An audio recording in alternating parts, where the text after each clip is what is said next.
Well, it's only fair that we start with last season's champions, Liverpool. We're joined now by Beth Lindop, who knows Liverpool better than anyone. They've obviously had an incredible summer transfer window. Beth, just in terms of a very basic, broad question, how have Liverpool prepared for the new season, and are you expecting a repeat of last season's title-winning team? Yeah, well, I think it's going to be different for Liverpool this season, because I think part of the thing that made last season so special was that they went into it with very little expectation actually on them. Obviously, Arne Slot came in. Nobody really knew what to expect. They didn't sign anyone bar Federico Chiesa, who only played a small part really in what Liverpool did last season. So I think, that enhanced, I guess, the whole mood of the season, that they were able to do that so expectedly and go on and win the league at a canter. So this season it will be different, because there is a target on their backs, particularly when you consider how much they have ended up spending in the market. I think they've had a good pre-season, to be fair. They obviously weren't involved in the Club World Cup, so they've had the players were allowed a little bit of time to rest, which a lot of these players aren't particularly used to. And then they had a tour out in the Far East, which was pretty successful. They lost to AC Milan, but they weren't too concerned about that. That was one of the first friendlies, and they've sort of improved since then. I was at Anfield the other week they had a double header against Athletic Club Bilbao, and they fielded sort of two separate teams in that, the two games back to back. And the real positives to take from both of those teams, a lot of the younger players looked really good. And the likes of Florian Wirtz, Hugo Ekitike, all did a pretty good job. However, I was also at the Community Shield on Sunday, and there was some concerns, I think, to come from that. Not necessarily in terms of the result. It is essentially a glorified friendly, and if there's a game to lose, then it's probably that one. But I think in the second half, in particular, defensively, Liverpool looked poor. Palace got the better of them on a number of occasions in that second half, and Liverpool were lucky really that they didn't lose that in normal time. Obviously it went on to penalties, but I think as well, another thing from Sunday, that the squad depth, it was clear that as much as Liverpool have spent big this summer, they've also let a number of big players go. And I think if they're not to bring in, if they weren't to bring in another few faces before the window closes, then I would be really concerned for the squad depth going forward, particularly at the back, because at the moment they've only got 3 recognised centre-backs, and one of them is Joe Gomez, who is injured at the moment, who has a pretty torrid record within. They need to go back into the market, I think, and add a few reinforcements before the window closes. Just on the defence, I mean, obviously lots of the talk is around Isak and going back in for him and maybe making another bid to Newcastle. But do you think if they were to only get one extra player in between now and the deadline, that maybe a centre-back is more important than signing another striker, as fantastic as signing Isak would be for Liverpool? Yeah, I think if fans could only choose between one or the other, I think most fans would probably go for a centre-back, just purely because, as I say, they've only got 3 recognised centre-backs in the squad at the moment. Joe Gomez, as much as he's a fantastic player and it is very well liked on Merseyside, you can't rely on him for a sustained period. Ibrahima Konate the same, really. He had a pretty good season in terms of injuries and staying fit last season. Missed a short spell in the middle of the campaign, but even he has had a pretty tough time with injuries during his time at Liverpool. So I think in terms of top quality cover, Liverpool have more players that can cover in forward areas than they do in defence. But that said, Liverpool last season had 6 senior forwards at their disposal, and now they only have 3. They obviously have decided to part with Luis Diaz and Darwin Núñez, and they've got in good fees for those players, which is great, and that can help offset some of the spending elsewhere. But ultimately, both of those players contributed to the title winning. Chiesa at the moment, his future is still up in the air. I mean, whether he will stick around now that they've got only a few options, I'm not sure. But yeah, obviously it feels crass to talk about him from a footballing perspective, because first and foremost, it's devastating from the human side of things that he's no longer there. But also he was a massive player for Liverpool and a valuable and a reliable source of goals. So I think they need to do both. But I think if you had to pick between one or the other, I think centre-back is probably the most important. Well, James, can I ask you then about the expectation that Liverpool are going to face? Because obviously there wasn't really much expectation last year, and they used that to their advantage and were able to kind of go on and win the title. Obviously that's going to be completely different, as Beth mentioned, this year. The summer that they've had, the fact that they're the defending champions, people are going to expect them almost to kind of walk the Premier League, but it's not quite as easy as that. No, it's not, and it is something, for example, that Arsenal have obviously struggled with in the last couple of years. That there is this expectation, when you spend and you build towards success, that it creates a different environment, particularly in tight games at home, where the fans they turn up expecting you to win the game, and if it's 0-0 after an hour, or it's tight, then it can get nervy. And I think, I'm not suggesting there weren't nerves at Anfield at times last season, but when there's no expectation, when the manager leaves, a new guy comes in, and it's more about it's sort of a dawning of a realization that you could win the league over the course of 9 months, not starting in August with, well, we expect to win this, and this is the standard we have to hit every week, otherwise we fail. Psychologically, it is a different challenge for them, and it is something that they're going to have to adapt to. And sort of as Beth was saying there, you've got some big characters who've left the club as well. Players who've been there and won it before. Trent Alexander-Arnold, Luis Diaz is they've won the leagues together, and you are losing some of that know-how and that maturity and that experience.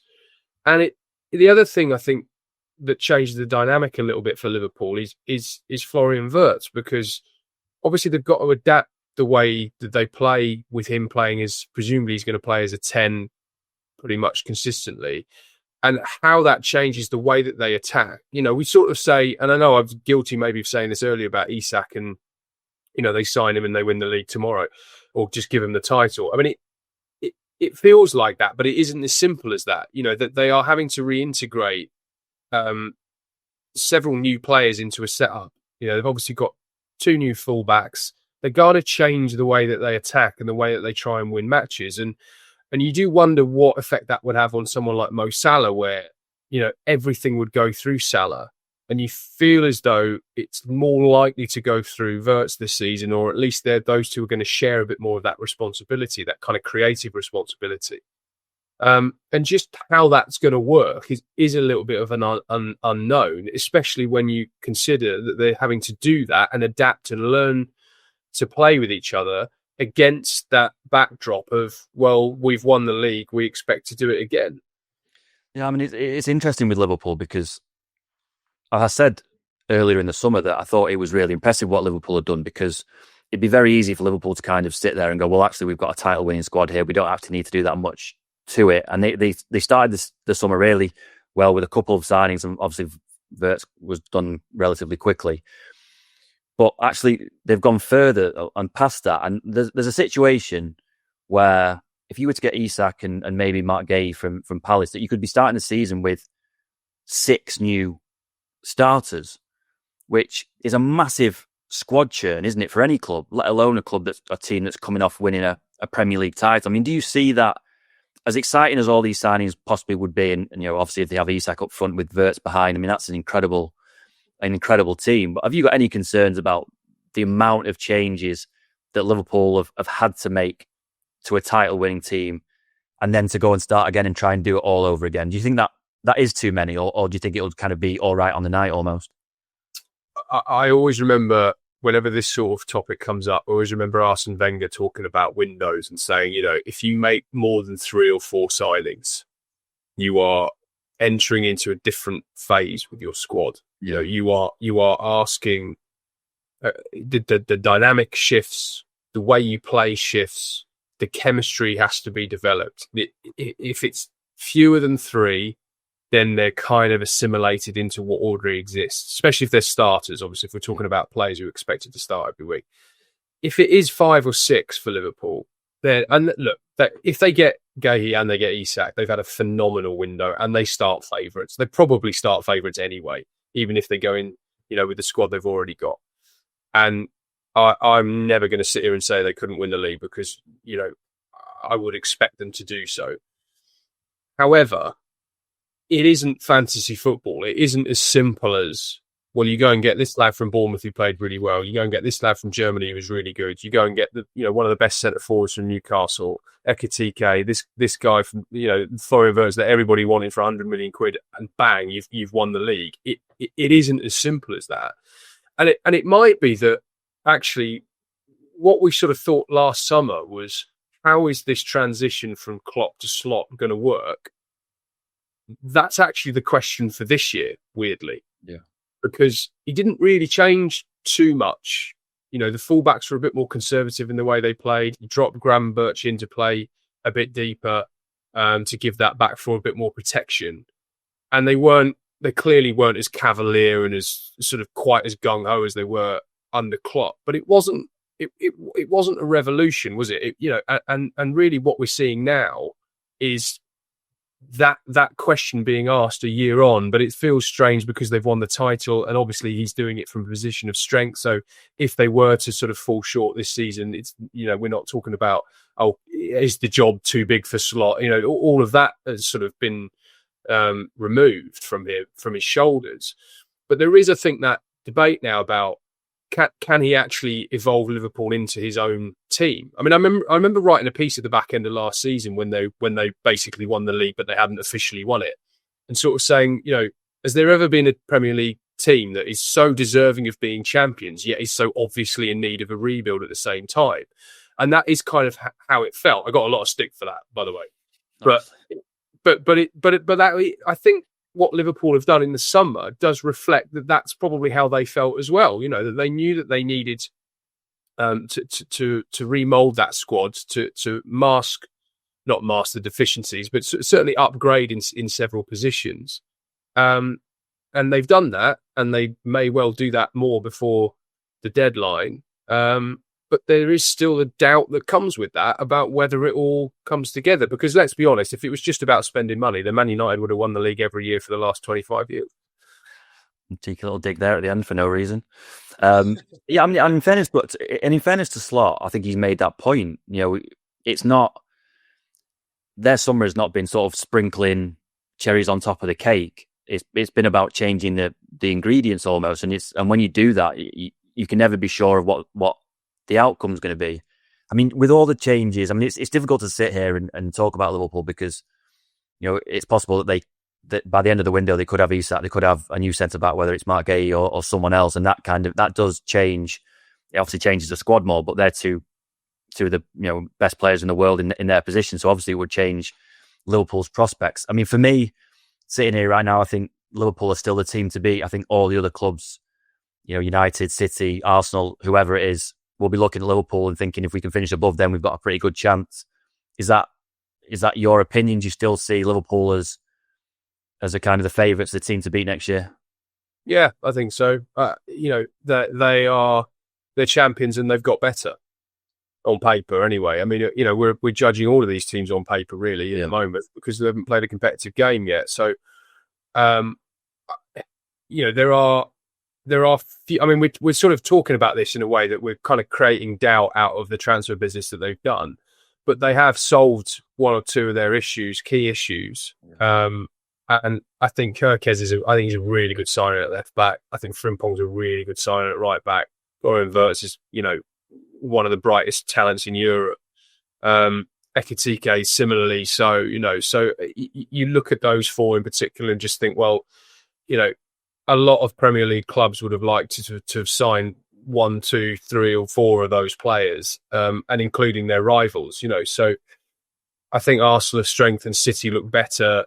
Chelsea, difficult to know exactly where they are at the moment after the Club World Cup. But again, they've spent significant sums in the market and you think they'll improve for another year under Maresca. So everybody's kind of clipping at their heels a little bit. But, they have to be the team to beat. They were, they were so clearly the best side last season that there is a gap there that the others have to make up. Now, that's not to say that they can't do it, but they are there to be shot at this year, and deservedly so. Well, moving on to the runners-up from last season, Arsenal. James, is this season trophy or bust for Mikel Arteta, do you think? Yeah, I think so.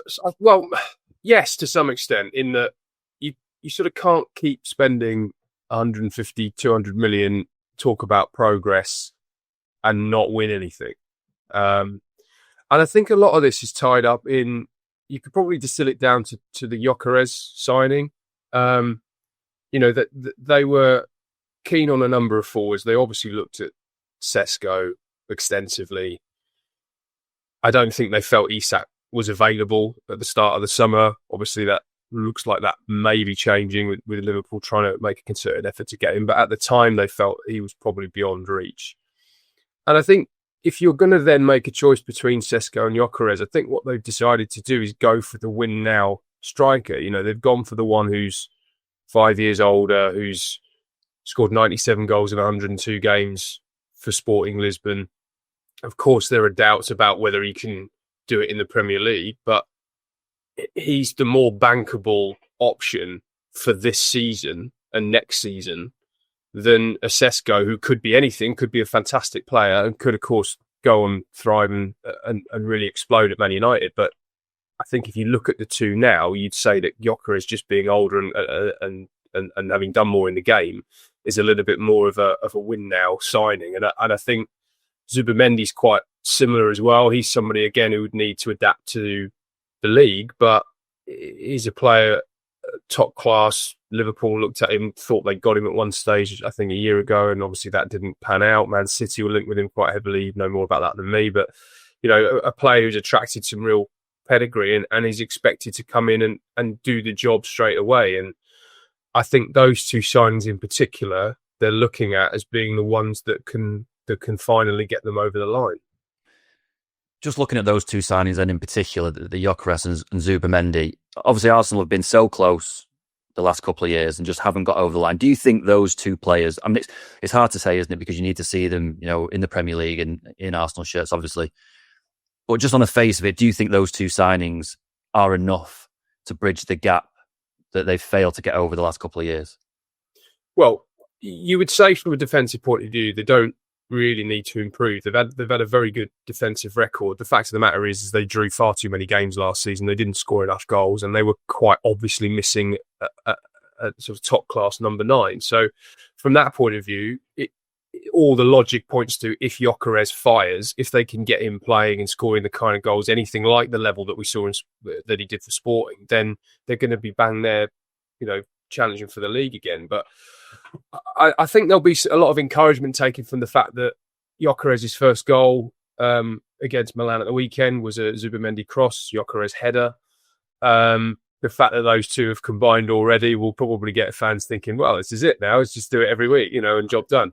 I think the big challenge, though, for Arsenal is that they're going to slightly change the way they play. From what I sort of understood from speaking to people on the tour and spending time with or just around the group in Asia, they're going to try and play more direct this season because they know that Gyökeres is that kind of forward. They don't want him coming deep. They're not looking for him to do the sort of thing that Kai Havertz does.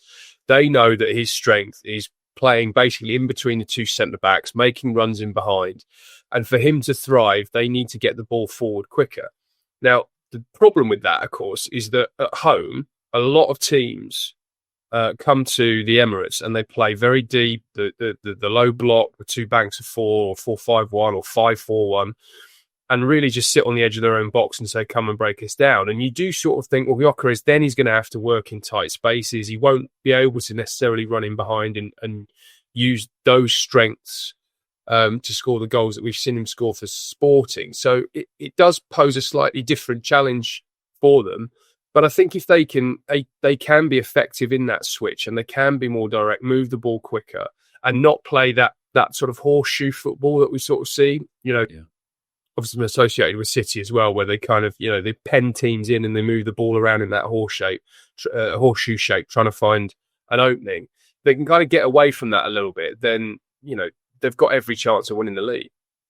Just on that change of style, I mean, obviously you'll know more than me, and you've been in front of Mikel far more than I have, but last season when all the talk was about a number 9, he always seemed a little bit resistant to sort of say, yes, we definitely need a number 9 because of the way that he wants to play football. He wants everyone who's sort of involved, in the build-up, kind of switching positions, all that kind of stuff. You have Gyökeres. It does feel like quite a big switch in terms of the way that they're going to play. If he's going to play every week, which obviously until he actually does, we're not sure whether he will or not. Do you think Arteta is comfortable with that switch of style, having kind of tried to embed his old style in for so long? Yeah, because I don't think, we're not talking about a massive change here. I mean, I think Zubimendi's the kind of signing who he will give you control in games. He's the kind of guy who will get you playing. They see him as a 6 who will rotate possession, inject the tempo into the game. Those games we're talking about really where, they've got sort of, they're going to have 65% of the ball before kickoff, really. It's going to be like that. And they've got to try and break those teams down and play with that element of control. I think you're still going to see a lot of that from Arsenal. But I think they have been guilty of maybe trying to over elaborate at times. Quite simply, I remember speaking to somebody out on tour in Asia who just said, "Have you seen this big change with Arsenal?" And I sort of said, "What do you mean?" He said, "Oh, they're shooting." It's sort of simple as that. They're actually taking shots from outside the box and being a bit more proactive. So it's not a kind of, it's sort of a recalibration. It's not a reimagining of the whole team, I think. So yeah, I think he recognises that something needs to change. That they've finished second the last 3 years. There's various different reasons for that, but the most obvious one last season was staring him in the face, which is that they know they needed a centre forward, and they've gone and got a guy who has done everything he could have done at that level in Europe. It's a goal a game, basically. It's a fantastic record. If he can produce anything like that in the Premier League, then they're going to make sure he's got everything, all the ammunition, rather than trying to fit him in. I think that's the big thing, is rather than trying to fit him into what they're doing, they're going to adapt to him. So he's going to be absolutely pivotal to everything they do next season. I mean, you spent a lot of time with Arsenal in Asia. I always find that, being with the teams in pre-season on those tours, you get a sort of fair idea of what the mood is, kind of expectation, aims, just feeling them on the group. What was your kind of takeaway from being with Arsenal in Asia? That they're very excited and very optimistic. You sort of look at some of the other teams. I mean, some of the teams they played, Newcastle being the obvious example, and the absolute sort of mess that is their transfer window. Yeah. And you look at what Arsenal have done. They've managed to get their big targets in. Okay, they wanted Gyökeres on tour from day one. It didn't happen. He joined sort of halfway through, but the fact is they got that deal over the line. They've got Zubimendi done early. They've signed Mosquera, who's a young centre back who they really like. They've kind of done, and even signing Kepa at 5 million is a really interesting signing for me, because this is a manager who's talked about substituting goalkeepers in the past, and you've signed a guy who is still the world's most expensive goalkeeper and was playing every week, for Bournemouth last season on loan from Chelsea. Is he really going to come in and just accept playing maybe 3 or 4 Carabao Cup games and maybe the FA Cup third round? What they're trying to do is inject that competition, take it to another level in all departments of the team, and they feel they've done that. They feel they've re-energized the group. I think that was a key part of it. When you finish 3 runners up in a row, I think there's a feeling of, is this glass ceiling above us unbreakable? Are we actually good enough? I think they really feel like they've re-energized and reinvigorated the group with those new signings, and the fact that they've got them in early and been able to integrate them, I think they feel they're in a strong place to hit the ground running. Difficult place to go to do it right at day one at Manchester United, and they've got a tough start. Let's not forget that they've got Manchester City. They've got to go to Anfield in August, at the end of August as well. So it's a very, very difficult start for them. But I think they feel they're in a good place to give it the best shot. Obviously, $1 million question to end on Arsenal. Do you see them getting over the line? I mean, it's daft to talk about what a successful season looks like for Arsenal, because obviously it looks like you have to win the Premier League. But do you sense that they are right there, maybe to challenge Liverpool this season. Yeah, they are. I mean, I've never predicted that Arsenal would win the league, and I find myself inherently feeling that I can't do it now because they always seem to find some reason not to win it. I think it, without wishing to hedge my bets too much, you just sort of feel that if Liverpool end up getting Isak, I mean, it's such a game changer in terms of the overall profile of that squad and the strength in depth they have. And, you know, the fact that Arsenal would have, I think if they thought Isak was available, I think they would have really tried to go and get Isak this summer. You know, and if you compare Isak and Gyökeres, okay, on paper, there's probably not a lot between them purely in terms of goals record, but, you know, Isak's he's just got that little bit extra, you feel, doesn't it? You just feel he's that kind of signing that can go and win a title for you, almost a bit, not quite Robin van Persie for United, but it's that kind of feeling that, okay, this is serious now. Not only if they got like that, it's a statement like that if they could do it. Yeah. So I think if Liverpool get Isak, they absolutely have to be favourites.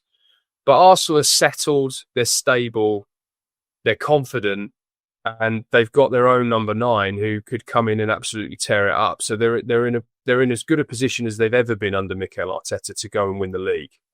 Whether they see it through this time or whether they find another reason why they can't, well, we're about to find out. Well, that's James's assessment of Arsenal and their season ahead. When we come back after the break, we'll be looking at Man City and whether they are ready to challenge for the Premier League title once again.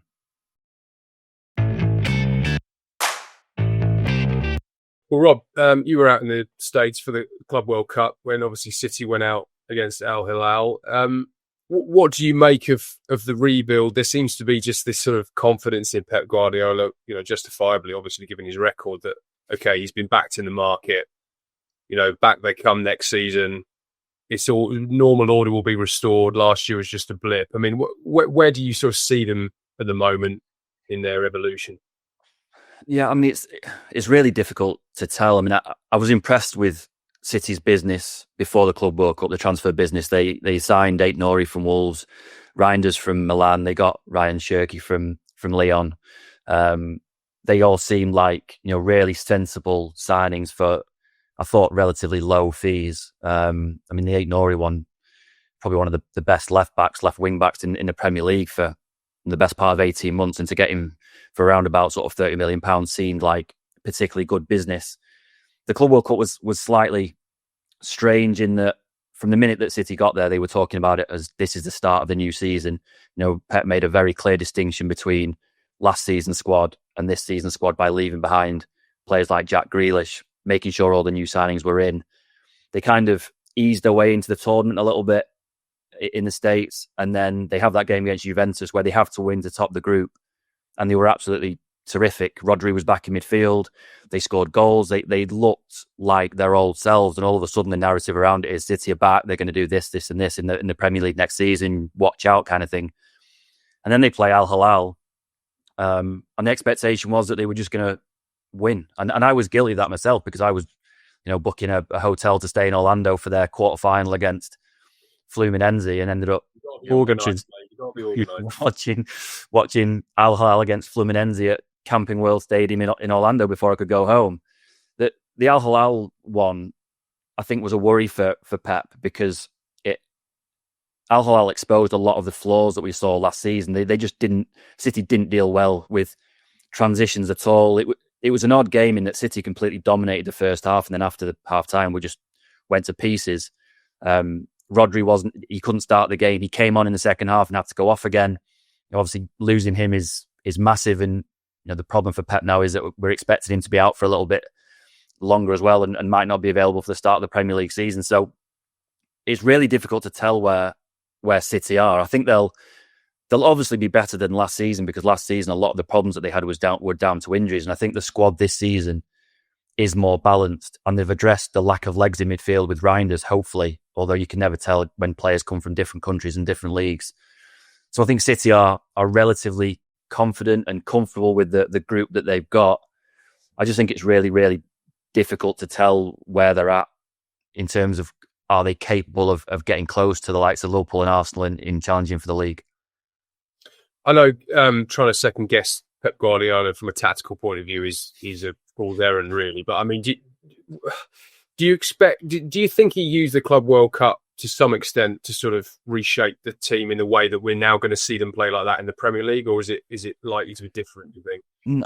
I think so. I mean, I think last season he was kind of limping towards the end of the season. He was just trying to do whatever he possibly could to get City over the line in terms of qualifying for the Champions League. And we saw the end of last season, he ended up with this kind of box midfield, which we haven't really seen over the course of his sort of 8 years. And he was doing it because he just felt that the team were completely unstable. And the one thing that he always wants is stability and control. And it just went out the window last year. So we had this kind of box midfield, which I didn't think that he particularly liked, but he kind of realised that having more players in there helped them be a bit more stable and just kind of win games.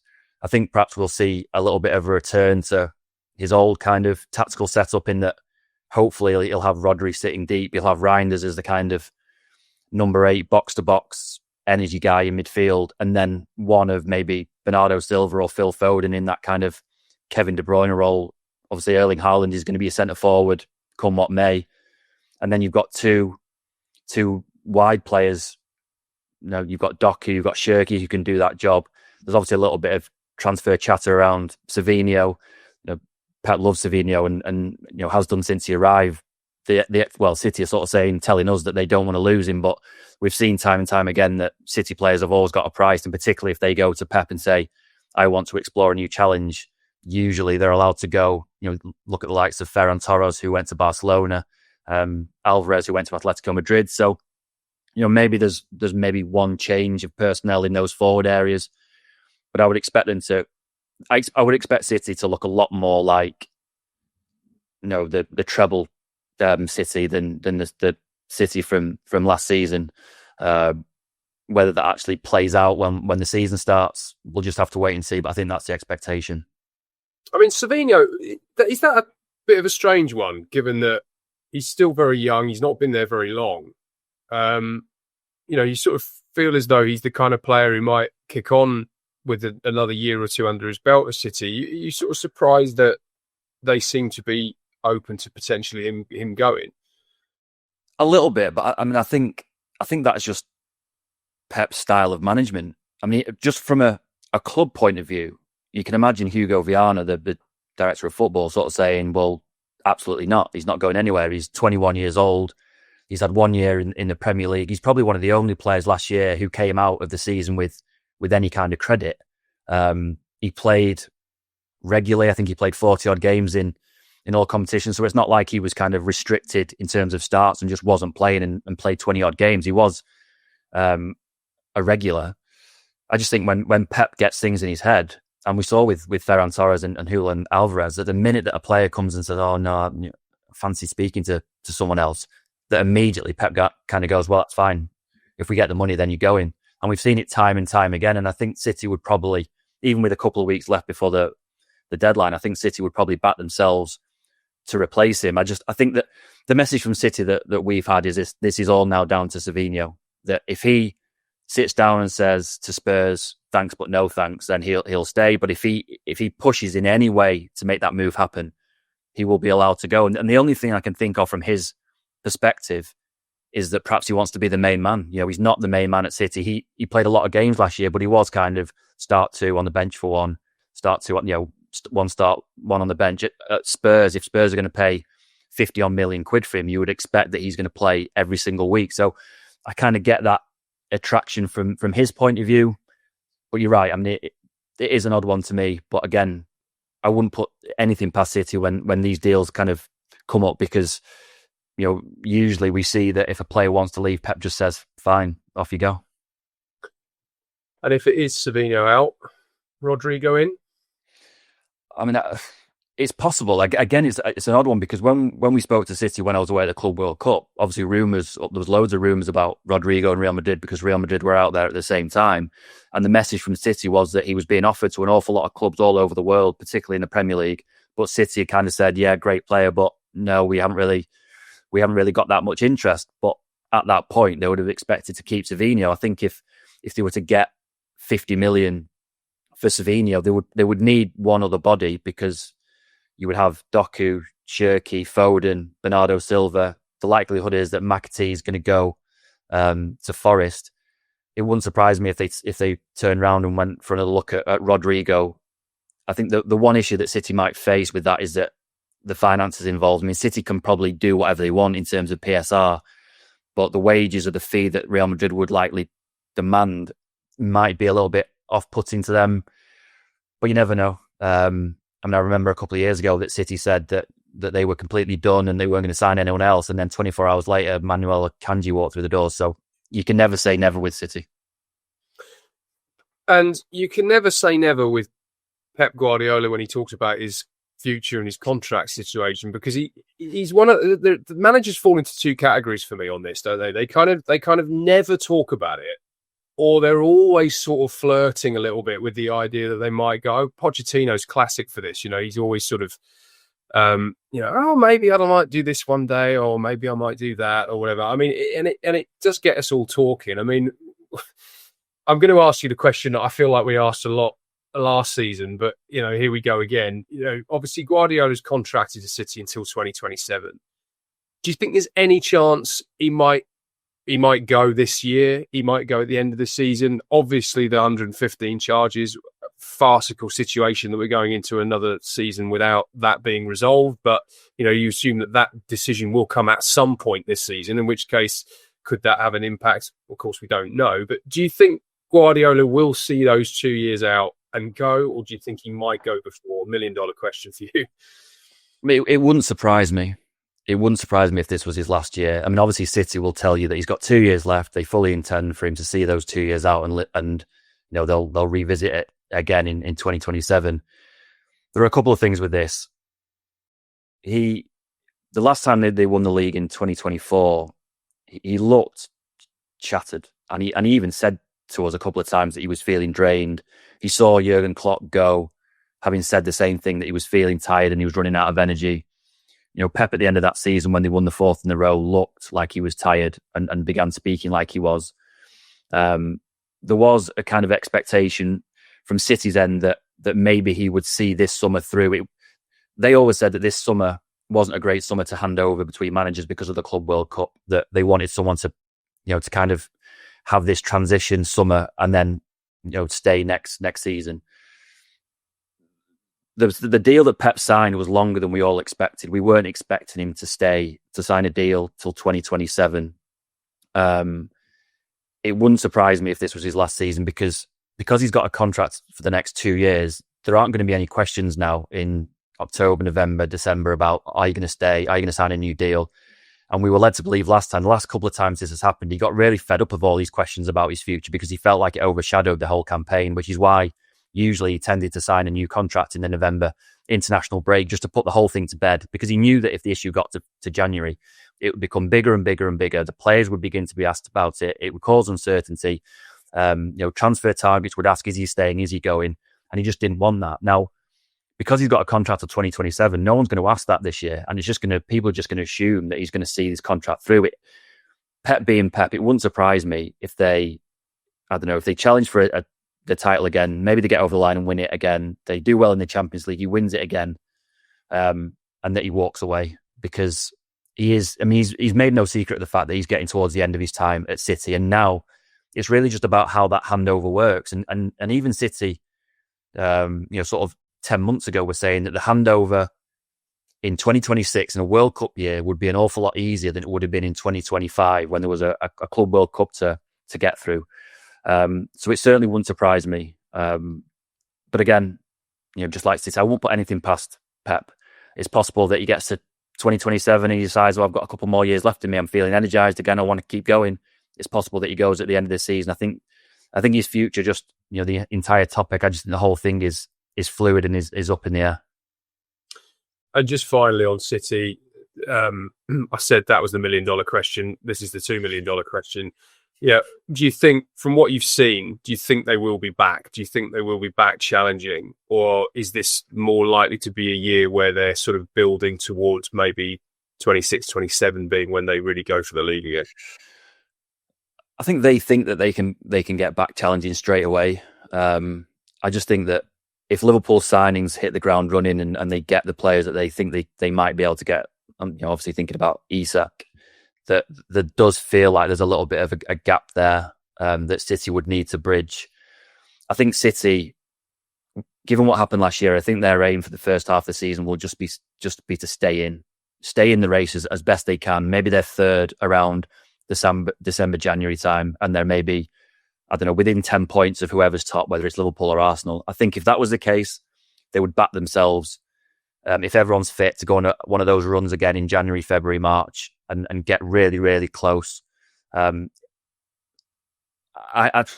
think it's going to be tough for them. I think it's going to be tough to get past Liverpool.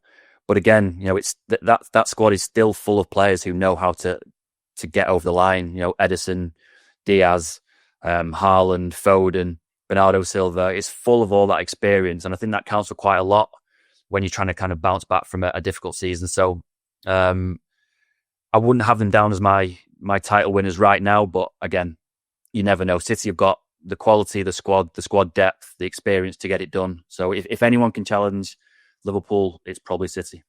Well, that's City. Up next, we're going to talk about the other team at the Club World Cup, the other English team at the Club World Cup. Of course, the world champions, the best team in the world, officially, Chelsea. Well, James, in the outro to the break, you gave Chelsea the big build-up and called them world champions, which is obviously a fact, believe it or not.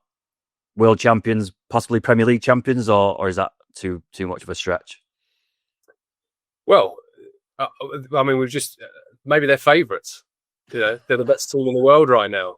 Yeah, look, I mean, we can sort of slightly mock that competition, and I know that we've done all of that in previous podcasts about the Club World Cup and the merits of it.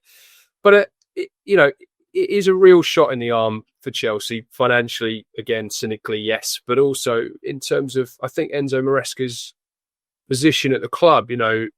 It seems silly to sort of say this about a manager who's delivered 2 trophies, but particularly after and Champions League qualification. But even though they finished the season successfully by their standards and by their expectations, there was still murmurings about whether Maresca was the right man and whether the style of football was good enough and whether he fully had everybody on board and could really take Chelsea back to the top of the game where they expect to be. So the fact that they navigated, the Club World Cup to win it and came through some difficult challenges, and I was at that farcical game against Benfica that was 5 minutes from finishing and then was suddenly 2 hours from finishing because of the thunderstorm delay, and they came back and they conceded a penalty and they nearly went out and then they won it in extra time. And those kind of experiences will really galvanise this group.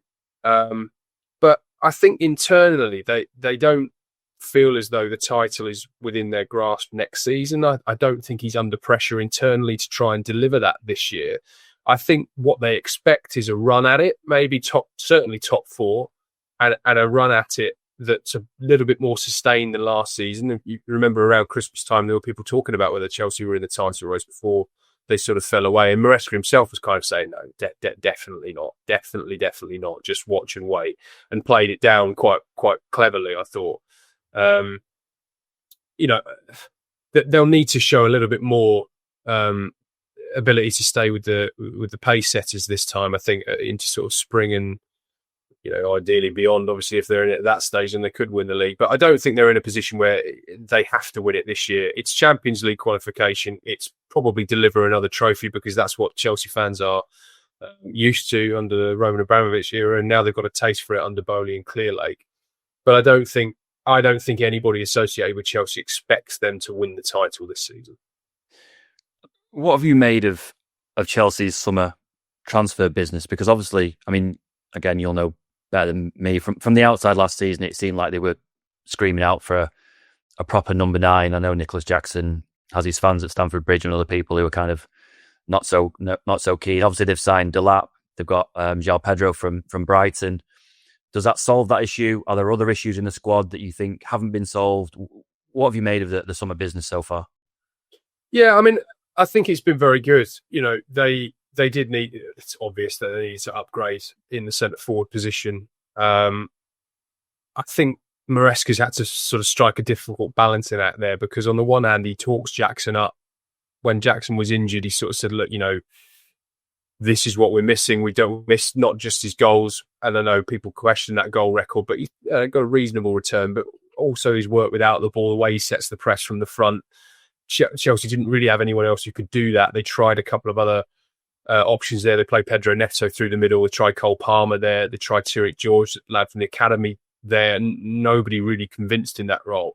And now they've got two options alongside Jackson. I think Jackson will probably go before the end of the window, because I think it's difficult for him to have to take that he's at best second choice and probably third choice now for that one centre forward position. And I think João Pedro will start the season leading the line. And it's interesting that, we can talk about the physical aspects of playing in the Club World Cup and the negative impact that could have. And I really think that is going to be an issue for Chelsea next season. They were playing competitive games in 30 plus degree heat into the middle of July. To ask them a month later to start the Premier League season hitting the ground running is very, very difficult. And also, of course, they rested their entire 11 essentially in the Conference League group stage last season. They won't be able to do that this time with the Champions League. So they're going to have games Saturday, Wednesday, Sunday, Tuesday, Saturday, that sort of schedule. They're going to have that now for many, many months with this squad that won't be able to be rotated as heavily, because they're going to want to compete in those competitions. And that is going to be an issue. The flip side, of course, is that João Pedro has played competitive football for Chelsea, already. And we're not even in the start of the Premier League season. They've got other signings that they've had through the door. Mamadou Sarr. They've got players that they've got in there who are up and running, if you like, as Chelsea players, and that will help them next season or this season. I keep saying next season. Is it this season or next season? It's this season. Never stops.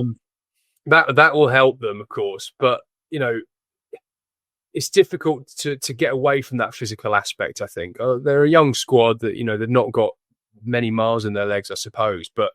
It was. I mean, you and I were both out there. That was a slog of a tournament. That, particularly, obviously for Chelsea, went all the way in it, and to sort of expect that will have no effect on them whatsoever going into next season is I think you're a bit naive to sort of assume that it may not hit them straight away. It may be sort of October, November, December time, Christmas time when the games are thick and fast. It might be that it hits them further down the line, but you sort of suspect that it will hit them at some point. And obviously, we've still got a couple of weeks left of the transfer window. Are you expecting any more? Garnacho, possibly Xavi Simons, names that have been mentioned. Yeah, I mean, they're interested in both. They're serious about both. I think they'll probably get both. If I'm honest, if I'm sat here now and I had to predict. I mean, Garnacho's an interesting one, isn't he? I mean, obviously you'll have a view on this one in particular as well. A player who has a lot of talent, question marks about his mentality. From what I'm told, again, about Chelsea's analytics, the data they feel on Garnacho is really, really good.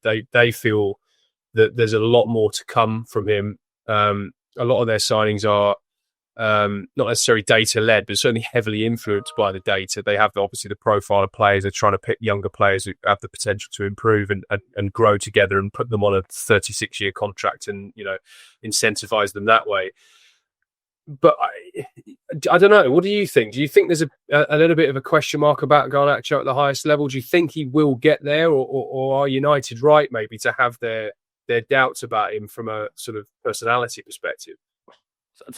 My personal view is I think there's a player in there. And I know that an awful lot of people who watch United just as much as me say completely different, say that he's just not at the standard of, to perform at the top level. I think it's been tough for him to...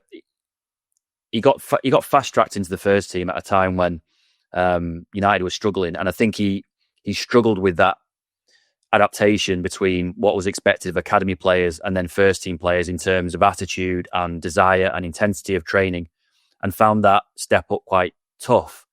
That said, there's plenty of instances where Erik ten Hag was quite positive about him. Even second half of last season, Ruben Amorim was very positive about him, kind of praised him for adapting to a new way of playing, a new system. It seemed like that relationship was kind of on the right track. And towards the end of last season, obviously, it just completely disintegrated and ended with Garnacho criticising Amorim after the Europa League final. He went through a spell. I mean, he's had a spell at United where he was clearly Man United's best attacking player. Now, I accept that probably doesn't say very much. And he can certainly work an awful lot harder on his finishing and his goal return, and his numbers in terms of goals and assists should be a lot higher. But the way that he takes the ball, he dribbles past players, he's not afraid of carrying the ball long distances. I'm certainly not suggesting that he could go on to be one of the best in the world, but there is a possibility that he could end up going to Chelsea, and United in 2 or 3 years may regret letting him go, because I think he has got quite a high ceiling. It's whether Chelsea can get the best out of him. I mean, you'll obviously know better than me about whether Chelsea's a place for him to do that, but I do think that maybe United will come to regret letting him go in the future. I mean, he's also, if he does come in, he's going to have a lot of competition for places. I mean, we should sort of make the point, I think, that, I think Maresca managed the squad very well last season, but he was able to sort of almost split it into 2 tiers because of the Conference League that, they were in it. They shouldn't have been in it. They're too big a club to be in it, with all due respect to the teams they played, they were able to heavily rotate and not really risk going out until the very end of the tournament. They're not going to be able to do that in the Champions League. So it won't be a case of 7, 8, 9, 10, 11 changes per game when they play in Europe. And so, if Garnacho comes in, he's going to find himself competing against some players. We should mention Esteval, because of course he's somebody who has got everybody very excited at Cobham. I was speaking to somebody up there the other day, actually, was saying that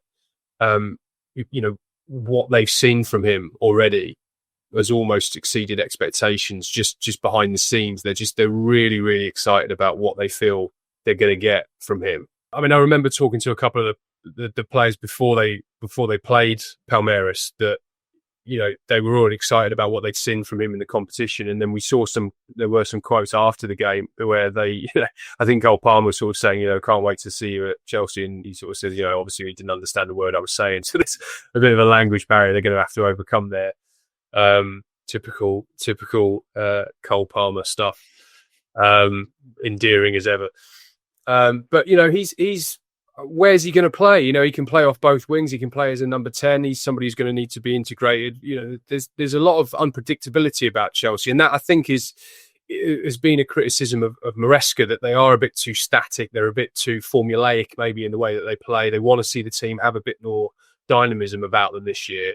And obviously, if Garnacho came in as well, they've got a number of players. Gittins is another one we should mention. They've got these players who can make them unpredictable from week to week, and that that will make them dangerous.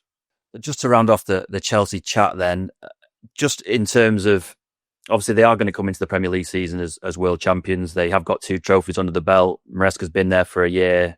They've done what seems like decent business in the summer. Are you putting them in the bracket of clubs with Liverpool, Arsenal and City who will have genuine ambitions to win the Premier League, or are they still in that kind of group below that in your mind? I think they're leading the group below it. So I think in my site predictions, I've put them 4th, and because I just think they're going to be a little bit short of let's say the big 3, if you like, Arsenal, Liverpool, and City. I feel as though those 3 are just a little bit further ahead. I don't think the gap's very big at all. Like, you could easily see them getting into that mix for a while, but I just don't see it over a 38-game season. You feel it's a year too early for them. You feel like if they continue to progress this year, then I think next season will be a little bit more settled again. I think that squad, if Maresca has another good year, he'll obviously have another year under his belt, a bit more authority, a bit more of a command and an understanding of what he's trying to do. And I think 26, 27 would be the year that they would really want to go for it. Rather than this season. I think if they're top 4, they're safely in the Champions League spaces and they're in the mix for a while, I think that would be considered a successful season in the Premier League for Chelsea. Well, it's time for a quick break. And when we come back, we'll be discussing two teams who are coming off the back of disastrous Premier League campaigns, Tottenham Hotspur and Manchester United. Well, Rob, Manchester United have found a magic money tree from somewhere. Part of the overhaul at Carrington, I guess, is the discovery of all of this money. I mean, can you tell us and enlighten us, where are they getting this money from, and how much of a surprise is it that they've been this active? Yeah, I mean, it's jokes aside, it's a fair question because it wasn't that long ago that Sir Jim Radcliffe was talking about the club being bust at Christmas. So it's obviously a fair question. I mean, I think United always felt that they had the money to do a couple. They did. Mateus Cunha very, very early, and Mbeumo took a little bit longer, but again, they were always kind of confident of getting that deal over the line. In terms of the surprising one for me has been Sesko, but there is a reason why they've been able to do that. They've had a little bit of an injection of cash from sources that they weren't really expecting. They weren't expecting Anthony Elanga to go to Newcastle for 50 odd million quid, and that raised about 6 million. They weren't expecting Alvaro Fernandez to go to Real Madrid. That also brought in a bit of money via a sell-on clause. The big one really was Marcus Rashford. I think there was a feeling at the start of the summer that would drag on and on and on, and it might be a deadline day thing. They were pleasantly surprised that deal with Barcelona got done and over the line relatively early. Obviously, there's no loan fee attached, but they're kind of estimating that it's saving them around 40 million euros in wages every year, which around sort of 12 million pounds, which is a significant number to get off the books. They've also negotiated relatively kind payment plans with Cunha and Mbeumo, so all of that money isn't due up front right away. It's all staggered payments, so they're going to pay a lot of that further down the line. And basically what happened is all that fell into place for them to have a number in mind for Sesko, and they were able to convince Sesko that United was the place for him rather than Newcastle. Once that happened, he had then informed RB Leipzig that they had to negotiate with United and not with Newcastle, put Leipzig on the back foot a little bit, and United were able to do that deal within sort of 2 bids. Now, United were saying that if Leipzig had held firm and created sort of bidding war between Man United and Newcastle, that United could not have kept bidding and bidding and bidding. They would have had to pull out at some stage. But because Sesko put a little bit of pressure on Leipzig to say, look, this is where I want to go, they were able to do it. I think we're now right at the limit of what United can spend in this window without bringing other funds in. But there are an awful lot of players now at Old Trafford who are surplus to requirements. You've got Garnacho, Antony, Jadon Sancho, Malacia, Rasmus Højlund is another one. So I think there is an expectation that they may be able to go back into the market at some stage, providing that they can bring in fees for some of those players. So I think it's been a good window so far. Positive. I think certainly the fans think it's relatively positive. There could be more to come though. Yeah, you mentioned obviously a lot of players need to go out. I'm interested in how you think Amorim is managing that situation, because that there's been a lot of talk about cultural reset at Manchester United and trying to create a more positive, just a winning environment basically, and have that togetherness and that unity again. When you've got a bomb squad like Chelsea had last summer and they're training away from the rest of the first team, that can become quite corrosive quite quickly if those players aren't moved on or it's not managed in the right way. What sense do you get of how Ruben Amorim's handling that at the moment? Yeah, I mean, it's obviously he's handled it in a different way than, say, we've seen Pep Guardiola do it at City, because, again, Jack Grealish was obviously not part of his plans and didn't go to the Club World Cup. But the minute that City started training again at the CFA, Jack Grealish was back with the first team. He was at an open training session with the rest of the squad. And so part of the group, if not actually part of the group, if you know what I mean, Amorim has gone completely the other way and said to Garnacho, Malacia, Antony, Sancho, you're just not part of my plans, and also you're just not going to train with us. Before they went on tour to the US, United, the first team were coming in the morning, doing everything they needed to do, disappearing off in the afternoon, and then the bomb squad, so to speak, were allowed to come in the afternoon, so they weren't having any kind of contact with the first team squad. The same again after they've come back from the US, completely separate training schedules, not with the squad at all. There is a slight worry that the way that Amorim has treated them, particularly Garnacho, because he's the biggest asset that they've got in terms of players who could go out. Does his treatment of Garnacho lower his value? And say Chelsea, obviously Chelsea are interested, and I would expect that deal to go through at some stage. But Chelsea would have every right to come to United and say, well, actually, you might value him at 50 million quid, but we're going to give you 10, because what else are you going to do with him? He only wants Chelsea. It's not up to us to pay the money that you want. It's up to you to accept a bid that you find acceptable. So we're going to start really, really low, which I guess is natural from Chelsea's point of view. In terms of what it does to the squad, we've not heard anything that it's been kind of disruptive so far. But you're right, the longer these things go on, all these players have got different friends in the changing rooms and dressing room and things, and it does become a problem. The one thing that we were told when we were away in the States with United was the emphasis. Obviously, there was emphasis on what they did on the training pitch and games, but the big emphasis was about team spirit and morale within the group. And all the players were encouraged to eat together more. They were encouraged to walk around their training base in Chicago more, go out in the evenings for walks together, go shopping, go to coffee shops.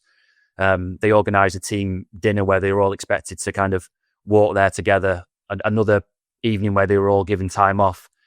The staff expected them to kind of break off into groups and go their separate ways, but the players decided they were all going to go to a restaurant together as a group, which the staff obviously loved. So there is that feeling of kind of togetherness right now.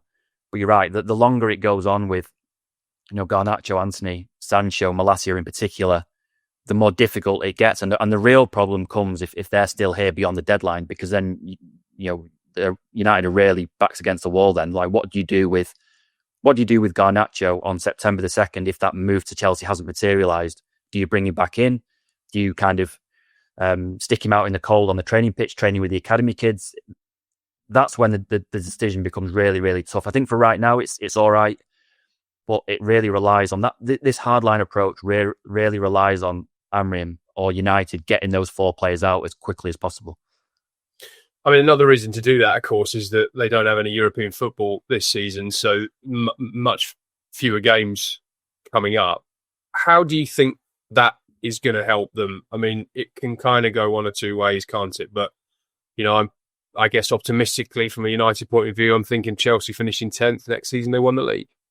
And that not having that European football can be a big benefit, especially, I guess, for someone like Amrim, who, of course, didn't have a pre-season. He came in the middle of the campaign, didn't have time to train. He can't complain about that this time, can he? He's going to have 3 weeks a lot of the time this time. Yeah, and it's funny you should mention that Chelsea season, because that specific example was mentioned to us on tour a lot by United staff, that it can't be underestimated how important or how big a deal it is not to have European football, that you get an entire week essentially to prepare for a Premier League game.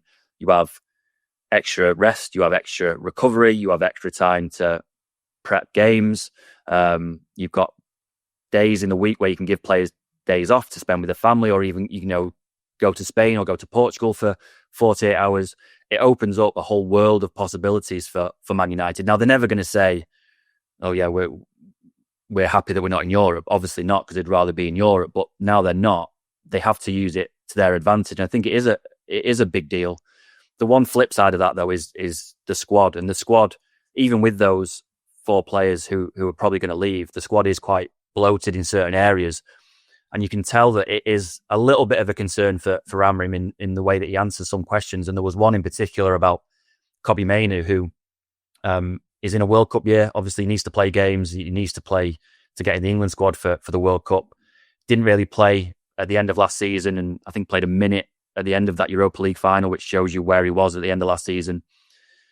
And Amrim was asked about Mainoo, and he sort of said, I've got big plans for him. He's a fantastic midfielder. He's got great feet. No one can do the things that Kobbie can do. And then right at the end says, but there's only going to be 1 game a week, and there's a lot of competition, so we'll have to see. And it was almost a warning to those kind of players around the fringes of his team, the likes of Mainoo, maybe players like Agate, possibly, who had fallen out of favour before the Europa League final. All these players who will think that they deserve to start every week. If the team is winning, they're going to find it really, really difficult to get in, because there is only 1 game a week. It's possible that United could play 45 games next year, which means that some players are probably going to have to sort of play, 2025. And you wonder whether 25 games for a player like Kobbie Mainoo at his age is going to be enough. And that can cause problems in the dressing room if those players don't handle that in the right way. So obviously positive that Amrim gets more time on the training pitch, more rest, more recovery for the players, but also you do have to manage the squad in a different way, because obviously all players want to play, and there just aren't going to be enough games for lots of those players to kind of fulfill their ambitions. Yeah, not so many games, but they might not be done in the market. There's obviously still some chat about a goalkeeper, Donnarumma specifically, and obviously also a big money move for a Brighton midfielder. What can you tell us about those two potential deals? Yeah, I mean, two players, Carlos Baleba at Brighton and Donnarumma at PSG, who they've kept an eye on. I mean, the Donnarumma one, I imagine that United didn't think at the start of the window that he was kind of attainable, but whatever's played out at PSG with him kind of falling out of favour, and it looks like he's going to be kind of out in the cold a little bit, would open up that opportunity.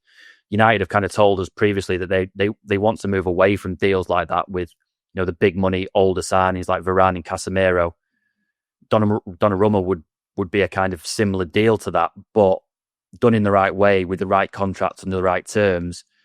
You can understand why, because of how difficult Onana has found it at times over the last 2 years, why United would possibly look at that. And they have looked to keepers this window, because they made a loan bid for Emi Martinez all the way back in sort of early July. They got knocked back. So it's obviously an area of the team that they feel like they could upgrade.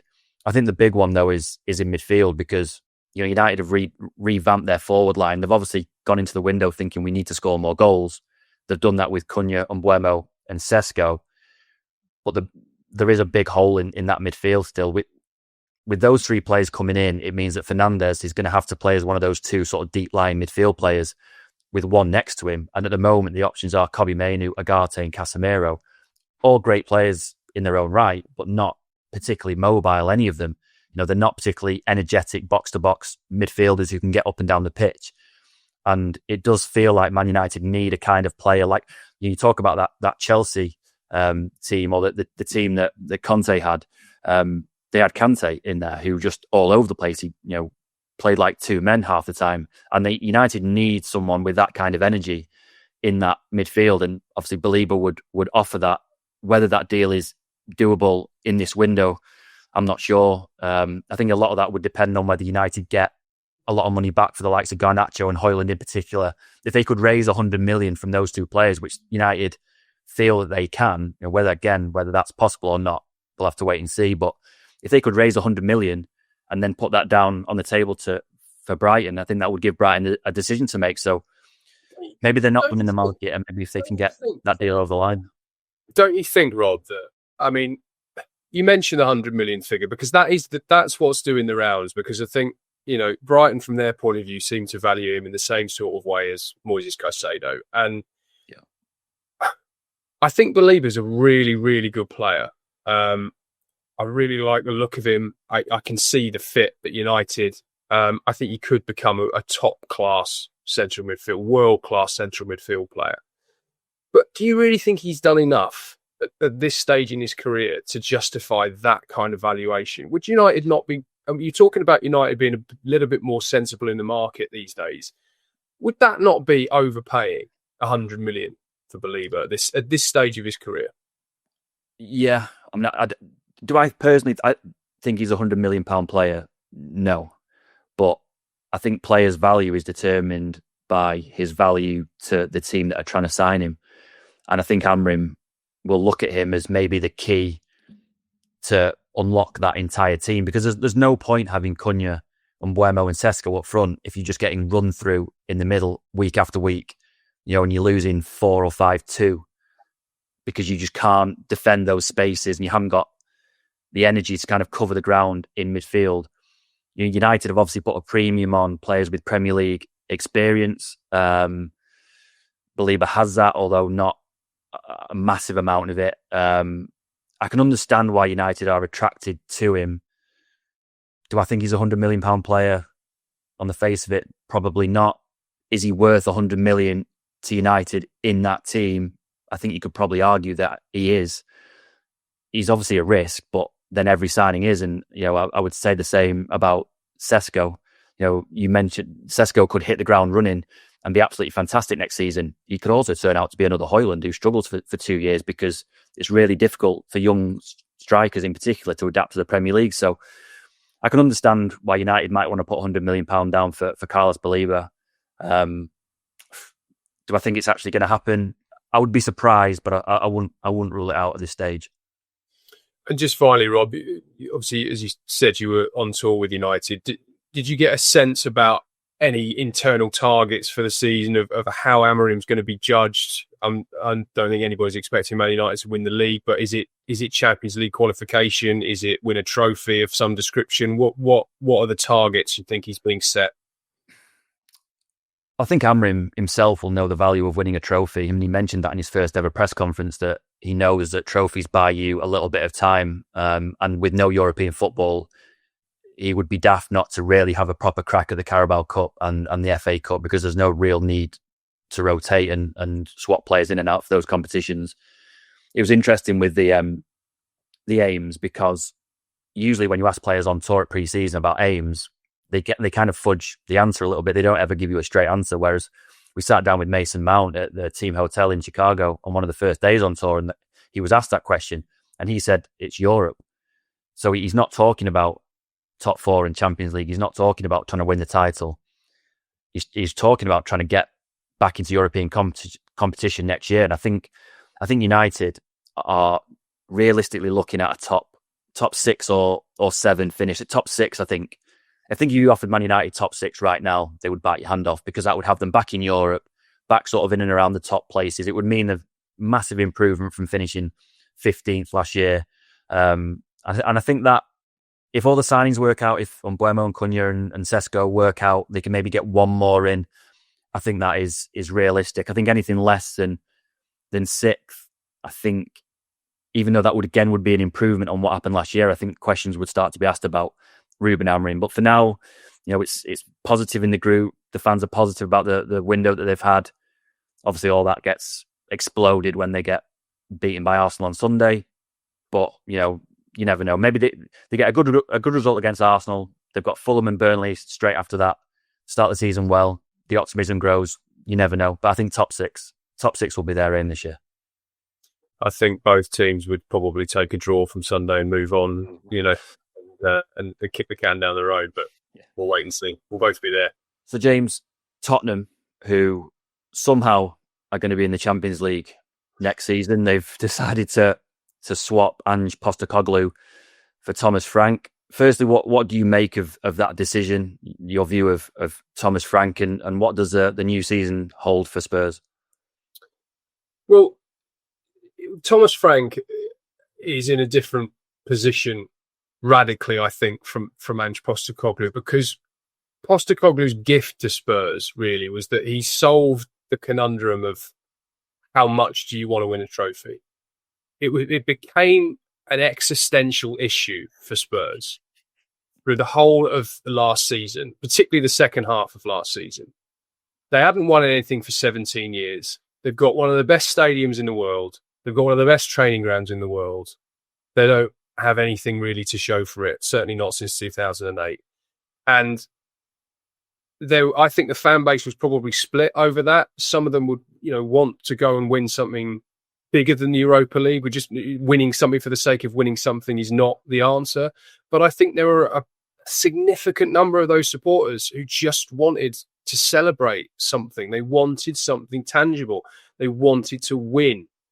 And you saw that with the really bizarre situation of a manager who kind of, I think, knew he was getting sacked from probably quite a long way out, or certainly felt the writing was on the wall, being celebrated and cheered by thousands and thousands of supporters who lined the streets of North London for a trophy parade. It's bizarre. It's an incredibly strange thing to experience, that you've got this manager who's lifted this psychological weight off the club, that has grappled with Spursiness being entered into the football lexicon of this team that can't win, they cannot get over the line, that they falter when the prize is within sight. They go from that to winning. Okay, it's not the Champions League, it's not the Premier League, but it's a serious trophy, the Europa League. It obviously brings with it financial rewards, it brings with it Champions League football. But what it does is it validates Spurs as a club. It gives them a different definition of themselves. And that is the greatest gift that Postecoglou has given Thomas Frank.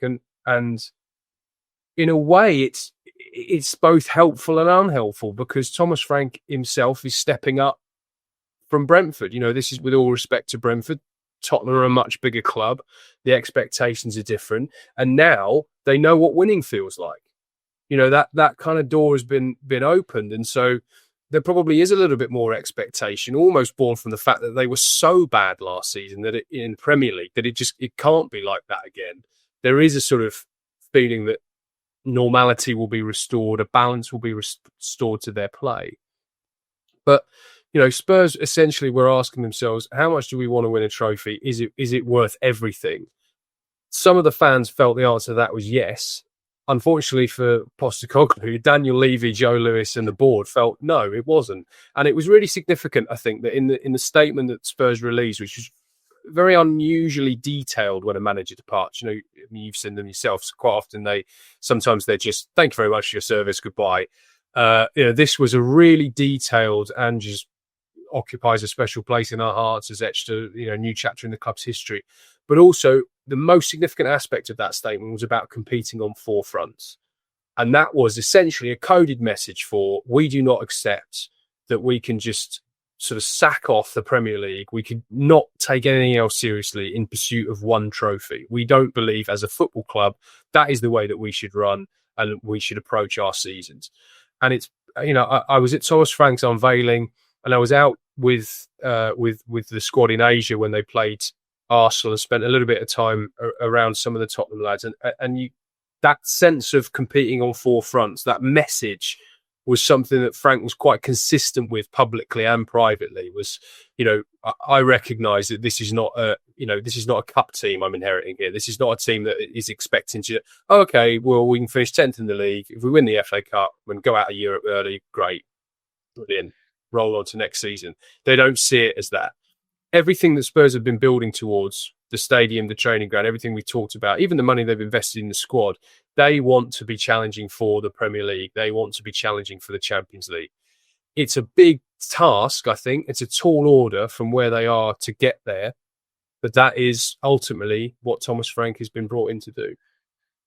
I mean, just from a personal point of view, I think Thomas Frank is a terrific appointment. I think he's tactically astute. He's a fantastic communicator when he's sat in front of us.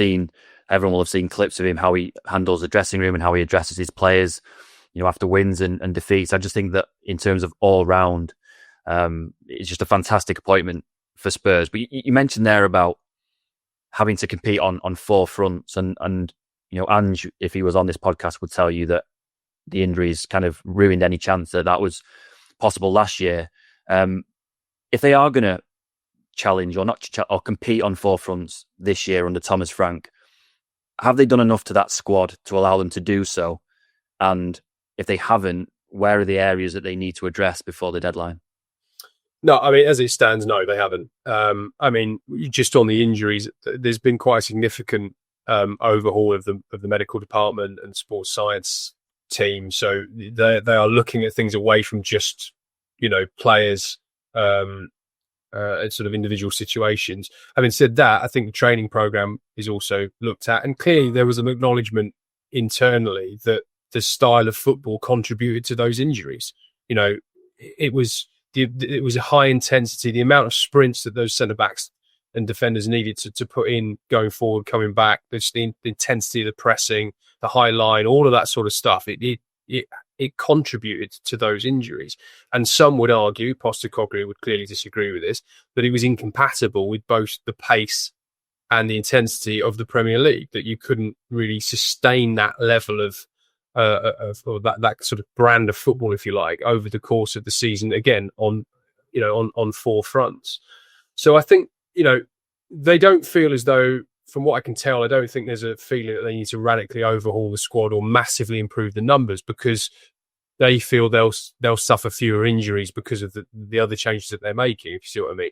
Having said that, of course, they do recognise that they need more creativity. They've lost Son Heung-min, which obviously that is a huge, significant moment for Spurs. He's been there 10 years. He was club captain. He was an absolute talismanic figure there, particularly obviously after Harry Kane left. I did write a piece, I think it was sort of 2/3 of the way through last season, sort of suggesting as with the ultimate respect, because I like him as a player. I like him as a guy when I've had interactions with him. He's phenomenally nice guy, but there were signs that he was coming to the end a little bit, that he wasn't having the impact that he had in matches, that he was the big sign really, he was being taken off when Spurs needed a goal or they were chasing a game, and that just obviously would never have happened a year or two ago, let alone 3, 4, 5 years ago, when he was an absolutely essential part of the team and one of the best wide players in the Premier League. But he's not there anymore. They obviously didn't get the Morgan Gibbs-White deal over the line, which was a significant blow to them. And they've now lost James Maddison for probably the vast majority, if not all, of the season. So you can see from some of the players that they're targeting. We talked about Savino. We can talk about Eberici Eze as well. He's another one that they're looking at in the market this month, that they feel they need more creativity. They need a little bit more dynamism and firepower. And I think they felt that before they lost Maddison and they didn't get Gibbs-White. So you can see that they're scrambling a little bit, I think, in the window now to get things done. I mean, Spurs are obviously coming off a season, a disastrous domestic campaign where they finished sort of 17th, but also have won a trophy for the first time in years. They've got a change of manager, new players, presumably more new players will follow before the deadline. I mean, sat here now, what does a successful season for Spurs look like? Well, it used to be, I could just say win a trophy, couldn't I? Well, that's what I could have said for 17 years. But no, I mean, look, internally, it's the competing on four fronts line. That is a clear mantra that has been set at all levels of the club. That is what they expect to do. I personally think if Spurs get Champions League and they can win the domestic cup, then they've had a great season. I mean, we can't really sit here and talk about them as serious Champions League contenders, can we? It just doesn't feel as though they're anywhere near that. And again, in terms of, we're talking about leaps earlier about the Antonio Conte Chelsea side that went from 10th to 1st. I mean, can you go from 17th to 1st? I'm not sure that's a realistic jump either. Well, yes, that's true. The new Leicester. I'm sure they'll like that branding.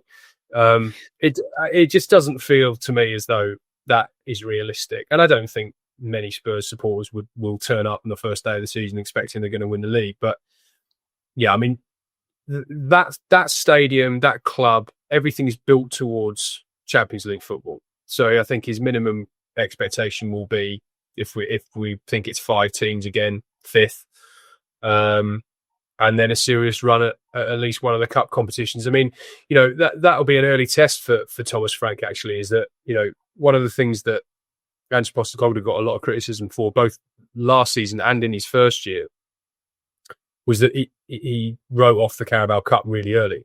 He heavily rotated, didn't take it seriously. We want to win the Premier League. And that, I think that's an interesting change in sort of messaging from Postecoglou to Frank, is that Postecoglou did not hide away from, we want to win the Premier League. This is what we're here to do. They had that great start in his first season where they won, I think it was 8 of their first 10 games. They were unbeaten. They were top of the league. They looked really good. But he embraced that. He didn't play it down. Thomas Frank told me in his opening press conference, when we talked about the gap to the top sides, he recognised that exists. And he said, the 3 big teams in particular, Liverpool, Arsenal and City, are a little bit ahead of us at the moment. And that took me back to Antonio Conte, who used to talk about the gap all the time, the gap to the top, the gap to those top sides.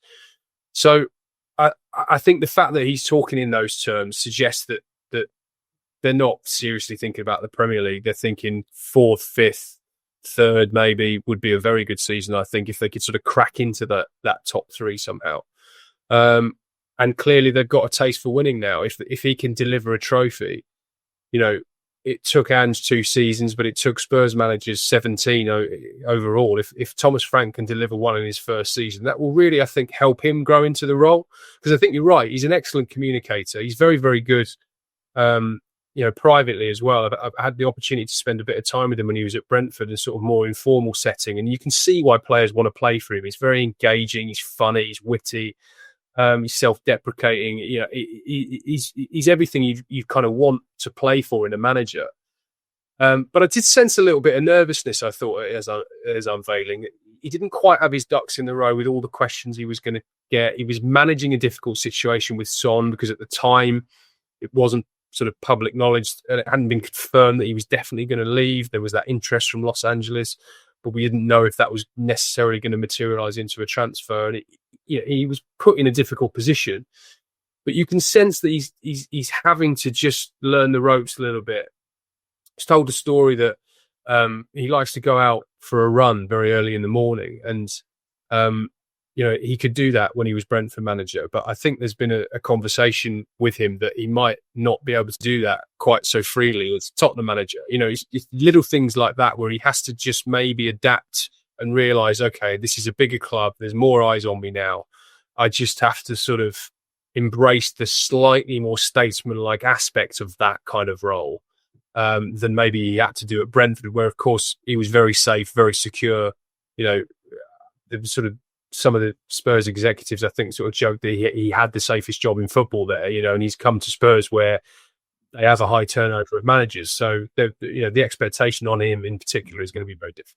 Well, 2026 will mark 10 years since Leicester's famous Premier League title win. Rob, do you think there's any chance now of a similar underdog story, or is the money in that decade changed so much that it's impossible?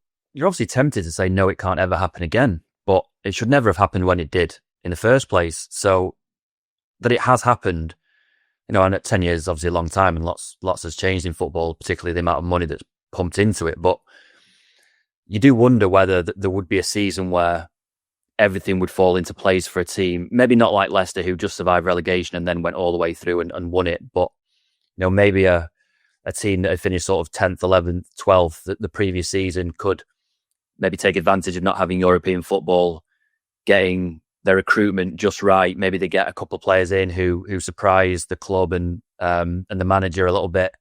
And you do have that kind of once in a lifetime season, and someone else can do it. I mean, just going back to Leicester, obviously United would have felt at the time that they should have won it. Arsenal in particular felt that they should have won it. Tottenham as well, again, looking back, probably will think that they should have won it. But all these things kind of happened, fell into place for Leicester. They had a fantastic recruitment with the likes of Mahrez and Kante and Vardy scoring goals, having signed from initially from Fleetwood and non-league. You got Claudio Ranieri, who kind of galvanizes the entire group, and I just think sometimes these things fall into place and miracles happen. So I would be loath to say that it could never happen again. Obviously, it's not likely. I can't see it happening this season or anytime soon. But I just think Leicester have proved in that season that you never ever know. And that if Leicester can do it, then I do think possibly that maybe another team could do it. Because I actually don't think the gap between, maybe the top 10, 11, 12 teams in the Premier League is maybe as big as it perhaps was 10 years ago when Leicester did it. Do you think, though, that maybe the underdog story is changed a little bit? That actually, I don't mean any disrespect to these particular clubs because they're massive institutions in their own right, but in the Premier League context, an underdog story is almost Aston Villa winning the league. Yeah.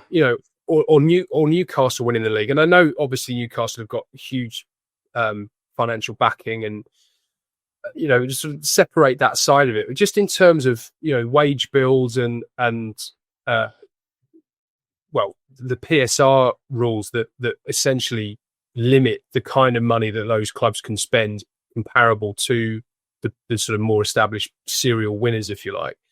It sort of feels to me that I don't know why Aston Villa's coming to my head, but it feels like an Aston Villa going to win the title, or a Nottingham Forest winning the league. When they were in Champions League places for so long last season. Nottingham Forest is probably more of a genuine underdog story again, although obviously another club with absolutely fantastic history.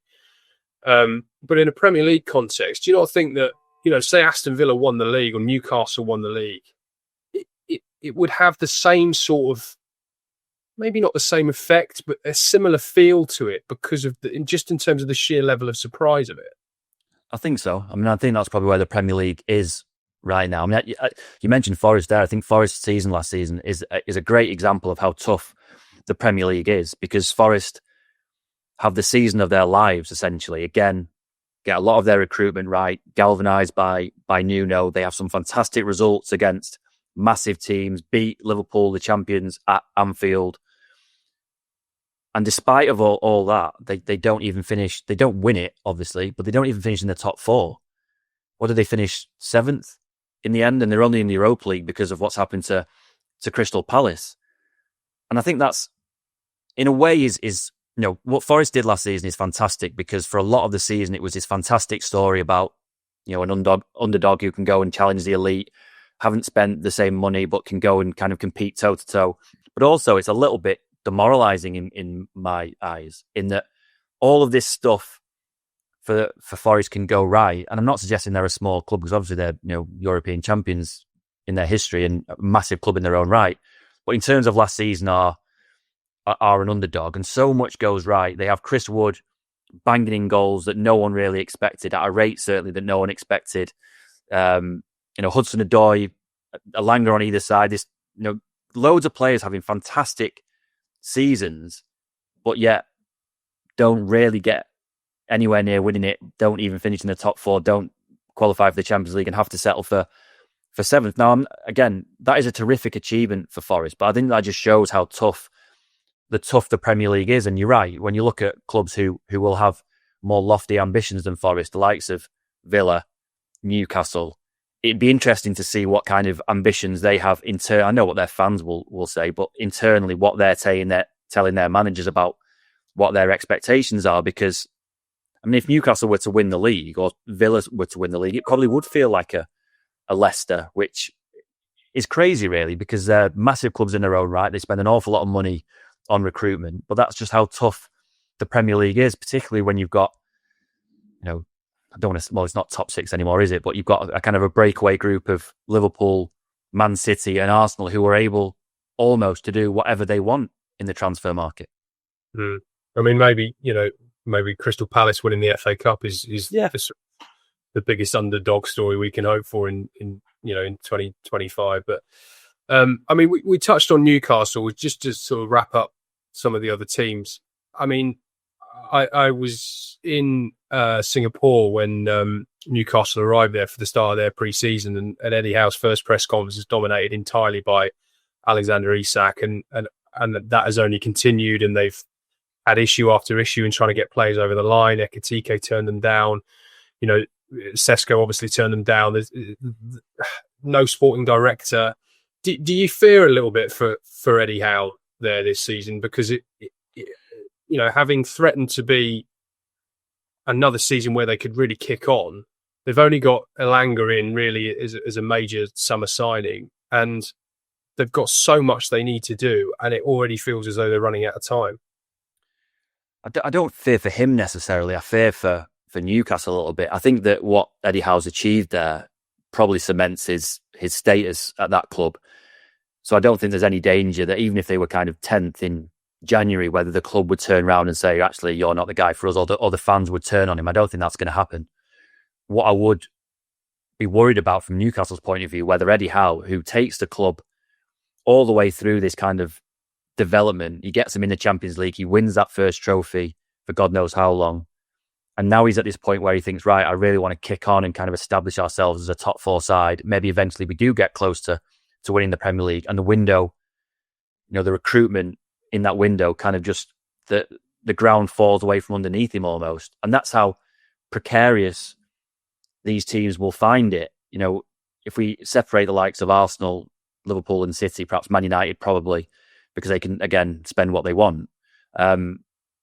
for other clubs, it can be quite dangerous. And if you have a couple of bad windows, and I'm not suggesting that one window is, you'd need 1, 2, 3 bad windows back to back to back.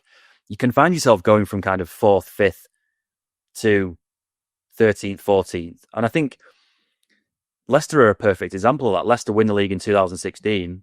They build all the way up, whereas they're kind of on the edge more often than not than qualify for the Champions League. They win the FA Cup. Then they have a few bad windows, and all of a sudden they're down the bottom, and then they get relegated. Now, I'm not suggesting that Newcastle are going to get relegated. I just don't think the gap between the top sides and the bottom sides in the Premier League, or say from 4th to 17th, is that big. And you can find yourself slipping down that league really, really quickly. And do I think it'll happen to Newcastle this year? Probably not. But if they were to start the season with the squad that they've got, and Isak moves and goes, and they can't find an adequate replacement, then it is entirely possible that they would sort of be 10th, 11th by January, and Eddie Howe will be turning around and saying, well, why you've not helped me out. I've kind of held up my end of the bargain. You've not helped me out. So I'm going to go and find the support elsewhere. And I think that's the biggest worry from Newcastle's point of view. Well, let's just finish with some predictions then. Title winners, top 4 in your own time. Can see the stick that I'm going to get already, but I can't look beyond Liverpool for the Premier League title. I think defending champions and the signings they've made on paper look fantastic. I think City will finish 2nd, Arsenal 3rd, Chelsea 4th, United 5th, Tottenham 6th. In terms of relegation, I think that Sunderland and Burnley have got an awful lot to do to stay up. I think the one team that maybe has got an advantage in that is Leeds United, because if you can galvanise Ellen Road and get the crowd behind you, it's a really, really tough place to play. I think they might have quite a decent home record and stay up. Obviously, all of those will be completely wrong, so disregard as you. Favourite is just the most fun part of the job, isn't it? To try and predict this and enjoy the blowback in 10 months. I'm slightly disrespectful to the Stadium of Light there, Sunderland. I feel like that's a particularly different. I don't think they've done enough. I don't think they were expecting to come up. I think that's going to be really tough for them to stay up. But if you're talking about Ellen Road being a difficult place to go, I think it's decent noise that can be made at the Stadium of Light. Have you got family members? No, not at all. I've been there, and it's a difficult place to go. I think a lot of teams will find it tough. Granit Xhaka is there, midfield stalwart. My prediction for the title is quite similar, really. I think Liverpool will win it. I've got Arsenal 2nd, City 3rd, and Chelsea 4th. Then below that, you're asking then, can Man United, Newcastle, Villa, Tottenham sort of defy the current sort of pessimism around those clubs to suddenly kind of kick on? You sort of feel as though if United managed to get a midfielder and they got Donnarumma, you would say, okay, wow, that is one heck of a window. I think if they contingent on those two things happening, I will put them 5th. So I look forward to this being replayed next. Let's be honest, they're going to be wrong by about November, right? I was going to say May, but they'll be all completely out of date and impossible to achieve by probably November, December time. So we can replay it all then and be mocked rightfully and ruefully. Well, remember to tag at James Olley into all your criticism of his predictions that are quite clearly going to be awful, particularly when Sunderland are bottom of the league after 10 games. That's all for this week. Thanks for joining us. We'll be back next week. See you soon.